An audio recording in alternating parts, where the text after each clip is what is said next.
గుచ్చుకుంటే హాస్పిటల్కి మెడిసిన్స్ ఇచ్చారు. ఆ రోజు బాగానే ఉంది. మళ్ళీ 2 days తర్వాత ఎక్కువ బాగా పెయిన్ వస్తుందని అంటే హాస్పిటల్కి వెళ్తే అక్కడ నుంచి ఇక్కడికి రాసిరు. ఇక్కడికి వస్తే రేపు రండి 12 తర్వాత రండి, ఏం తినిపించుకుంటారండి అన్నారు. ఇక్కడికి అటెండ్ 12 తర్వాత వచ్చింది. 1కి లోపలికి తీసుకుపోయినాక అనెస్థీషియా ఇచ్చిర్రు నా బిడ్డకు. ఇచ్చినాక ఆ స్పృహలో లేదు పాపకి ఏమన్నా ప్రాబ్లం ఉందా ఇంతకుముందు అంటే ఏం లేదని చెప్పినాం. బాగానే ఉందని మాకు చెప్పకుండా రెయిన్బో హాస్పిటల్ షిఫ్ట్ చేసి ఇంతవరకు నా బిడ్డ నాకు చూపించలేదు. ఇప్పుడు ఎన్ని రోజులైంది సార్ పాపని తీసుకొచ్చి? 3 రోజులు. 3 రోజులైందా స్వామి? ఇప్పటివరకు చూపలేమి పాపని? నిన్న తీసుకెళ్ళి రెయిన్బోకి తీసుకెళ్ళిన కానీ నా బిడ్డ నాకు చూపించలేదు. ఏమంటారు మరి ఇప్పుడు పాపకి ఎట్లుందంటే? పోయి సైన్లు పెడితే నా బిడ్డను చూపిస్తారంట. మాకు చెప్పకుండా వీళ్ళు కదా పంపించింది, వీళ్ళదే బాధ్యత ఉంటుంది. ఎవరు డాక్టర్ ఎవరు మీతో మాట్లాడిన ఆయన? డాక్టర్ల పేరు నాకు తెలియదు.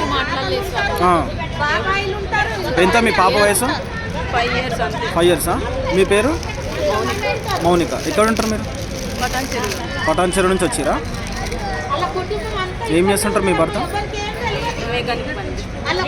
ఎంతమంది పిల్లలు? ఎన్నో తరగతి అవుతుంది పాప? స్కూల్లో వేసారా పాప?